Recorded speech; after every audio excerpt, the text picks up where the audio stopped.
I think first and foremost, especially after my experience seeing two different doctors and getting two very different experiences, is make sure that you get a good opinion, one you feel really good about. I left my first visit with the first doctor and it just didn't feel good. It's not necessarily that he was a bad doctor or that he was, you know, making a bad decision. He was making his decision based on his experiences. But I didn't feel good.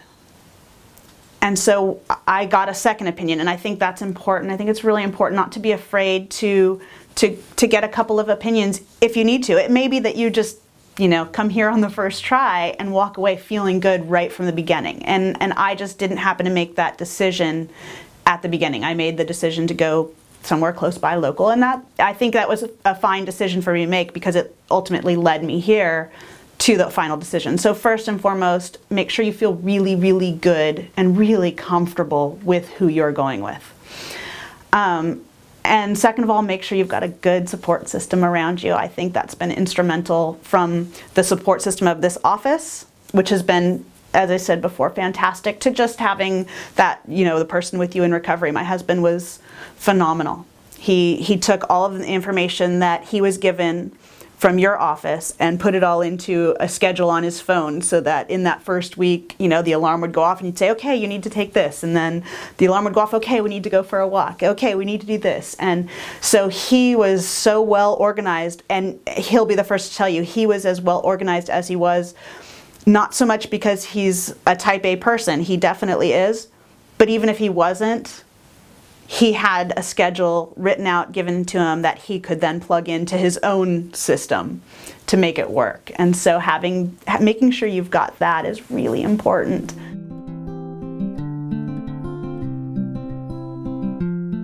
I was an athlete my entire life. I was a swimmer from the time I was in 8th grade. I was a sailor from the time I was 7 years old. I was out doing things using I had great lung capacity.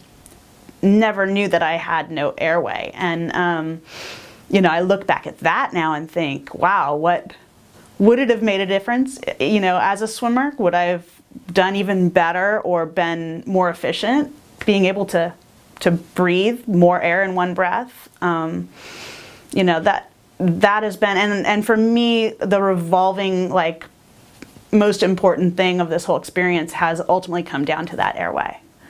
It's the first thing I remember post-surgically, taking a deep breath. You know, I've only been under anesthesia one other time, and I woke up crying from that first experience because I was so terrified of surgery. And this time I woke up, and then that first memory of having the nurse standing next to you telling you, take a deep breath.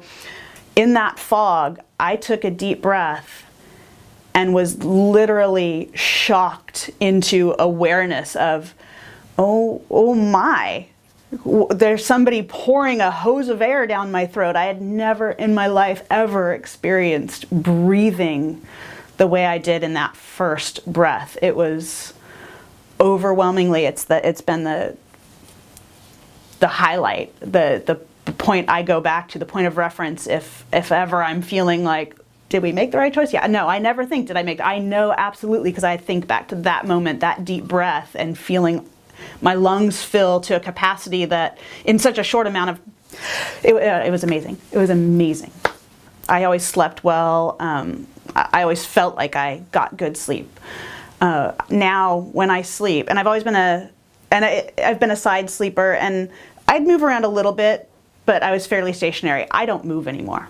I fall asleep in one position, I wake up in one position. It has been rare in this last year and a half that I don't sleep just so solidly. My husband has said, yeah, you know, I know he told me in the first few months after surgery he would have to check on me because I did used to snore a little bit, and he would hear me sleeping.